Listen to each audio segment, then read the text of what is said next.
अमेरिकी राष्ट्रपति ने बेशक हॉर्मोज की नाकेबंदी शुरू कर दी है, लेकिन उनकी मुश्किलें बढ़ने वाली हैं। और मैं आपको बताता हूं क्यों।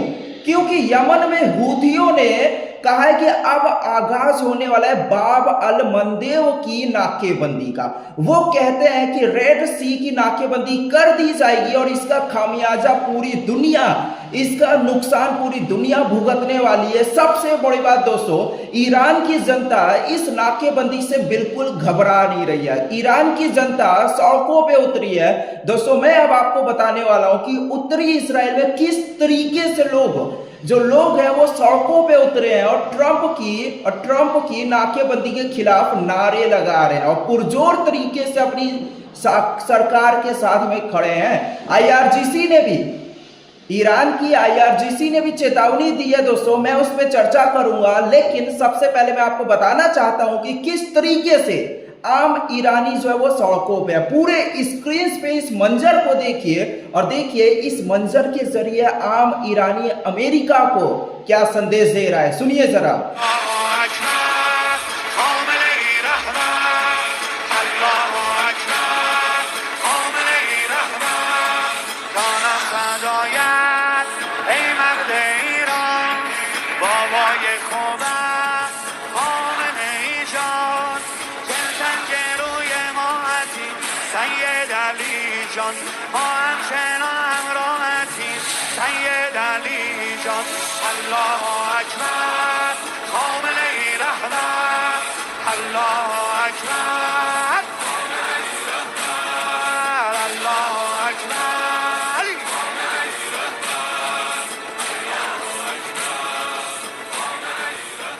और अब मैं आपको बताने वाला हूं दोस्तों कि इस प्रदर्शन के बारे में अल जजीरा ने क्या रिपोर्ट किया। आपके स्क्रीन पे ईरानियों ने ट्रंप की हॉर्मोस जल डमरू मध्य नाकेबंदी की धमकियों को खारिज कर दिया है। तेहरान में प्रदर्शन कर रहे लोगों ने ट्रंप की ईरान पे ऊर्जा निर्यात को हॉर्मोस स्ट्रेस के जरिए रोकने की धमकियों को पूरी तरह खोखला बता दिया है। 32 साल की ब्यूटी पार्लर चलाने वाली जहरा ने रॉयटर्स को बताया, उन्होंने कहा था कि वह हमारे पावर प्लांट और इंफ्रास्ट्रक्चर पर हमला करेंगे। अमेरिका को कह रहे हैं यहां तक कि हमारे एक द्वीप पे कब्जा कर लेंगे, लेकिन ऐसा कुछ भी नहीं हुआ। उन्होंने कहा कि ये ताजा धमकियां बस खाली बातें हैं। एक और प्रदर्शनकारी मिलाद ने कहा कि ट्रंप की धमकियां दिखाती हैं कि अमेरिका ईरान की पावर का सामना करने में बेबस और लाचार नजर आ रहा है। एक अन्य प्रदर्शनकारी जिसने अपना नाम नहीं बताया, लेकिन उसने कहा अगर आपकी धमकियां सच में लागू भी होती हैं तो हमें पता है कि हमारे देश की सेना इसका पूरा जवाब देगी। और मैं आपको बताना चाहता हूं दोस्तों, आईआरजीसी की ताजा धमकी दी है और कहा है कि अमेरिका को अंदाजा नहीं है कि हमारे पास किस कदर पावर है और किस कदर जखीरा है और जो आपके होश उड़ा देगा।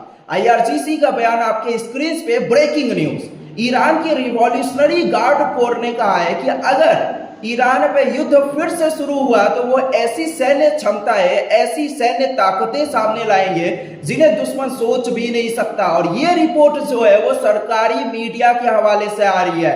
सूरत अमली शदन तहदीदात आमरिका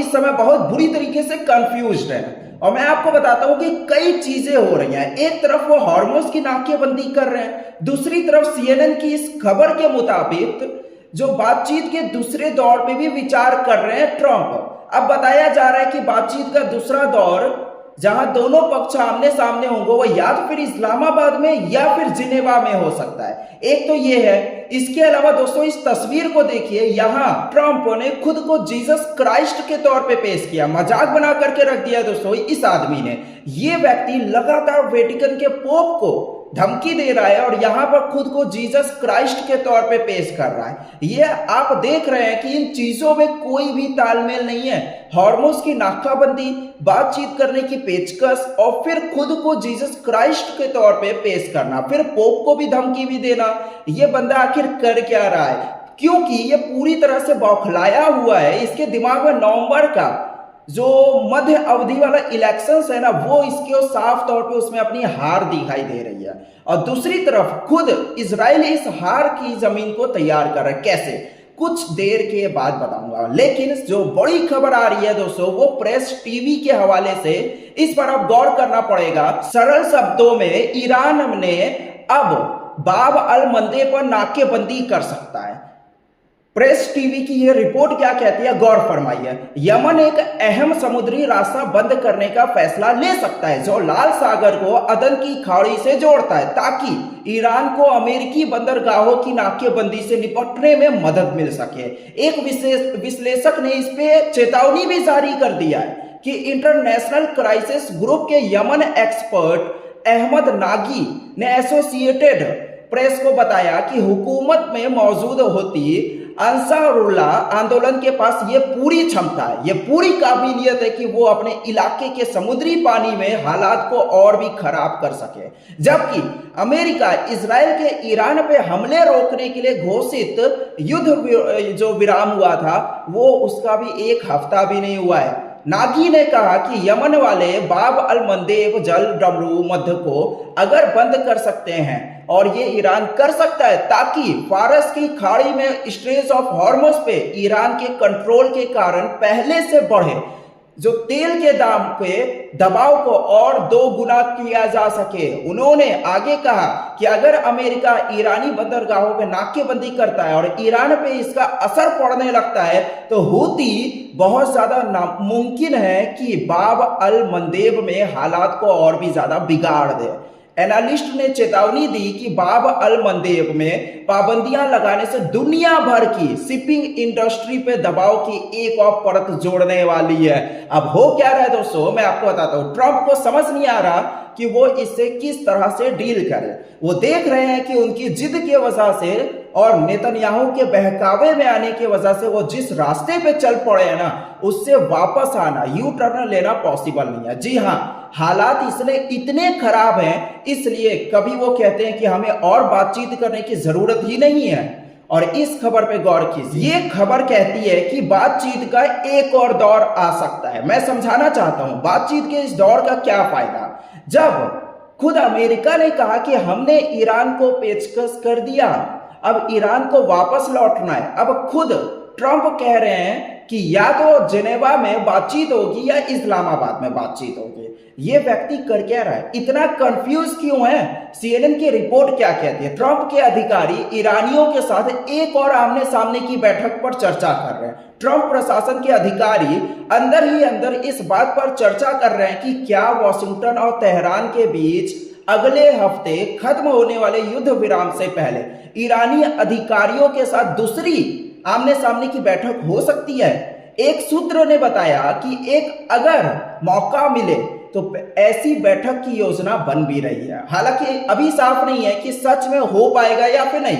सूत्र के मुताबिक आने वाले दिनों में ईरान और क्षेत्र के मीडिएटर्स के साथ में चल रही बातचीत आगे और बढ़ सकती है। तो अधिकारी संभावित तारीख और जगहों पर विचार कर रहे हैं। अभी ये चर्चा शुरुआती स्तर पे है। शनिवार की बातचीत के लिए पहले जेनेवा, फिर वियना और फिर इस्तांबुल जैसी जगहों पर विचार हुआ था, लेकिन आखिर में सभी इस्लामाबाद पे सहमत हुए थे।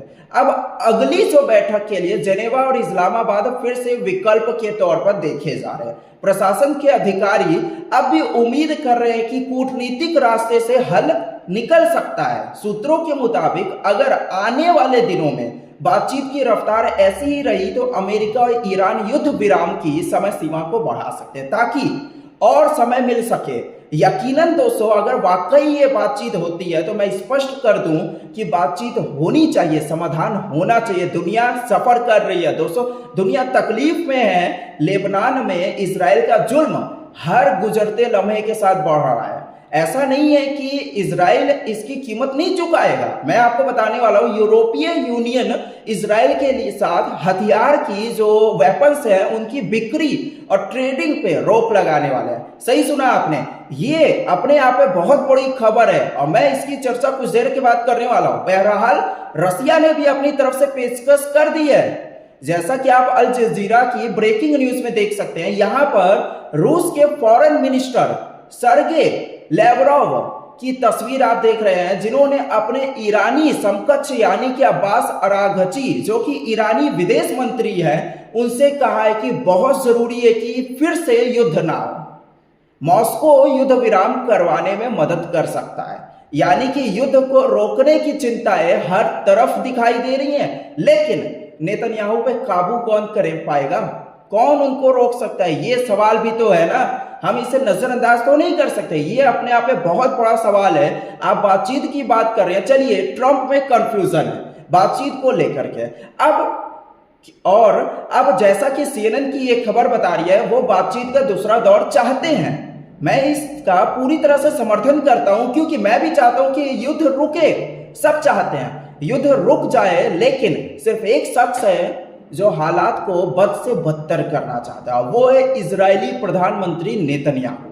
सबसे बड़ी बात दोस्तों, जैसा कि आप इस खबर को देख सकते हैं, ईरान इस पर भी राजी है कि वो अपने यूरेनियम एनरिचमेंट को 5 साल तक का रोक सकता है, यूरेनियम संवर्धन को 5 साल तक रोक सकता है। लेकिन ट्रंप जो है वो जिद पे अड़े हुए हैं कि वो कह रहे हैं कि नहीं, ये मियाद 20 साल तक होनी चाहिए। और मैं एक बात दावे से आपको कह सकता हूं कि ईरान इसके लिए भी तैयार हो जाएगा। मुद्दा वो नहीं है, मुद्दा ये है कि ईरान सिग्नेटरी है इंटरनेशनल एटॉमिक ट्रीटी को लेकर के, उसके शांतिपूर्ण इस्तेमाल को लेकर के, वो न्यूक्लियर एनर्जी शांतिपूर्ण मकसद के लिए चाहता है। ईरान बम बना रहा है, इस बात के लिए कोई भी प्रूफ, कोई भी सबूत कहीं पर भी मौजूद नहीं है। आपको इस बात को समझना पड़ेगा। बहरहाल मैंने आपको बताया कि हर गुजरते लम्हे के साथ नेतन्याहू, इजराइल और उनके जरिए ट्रंप अलग थलग पड़ रहे हैं।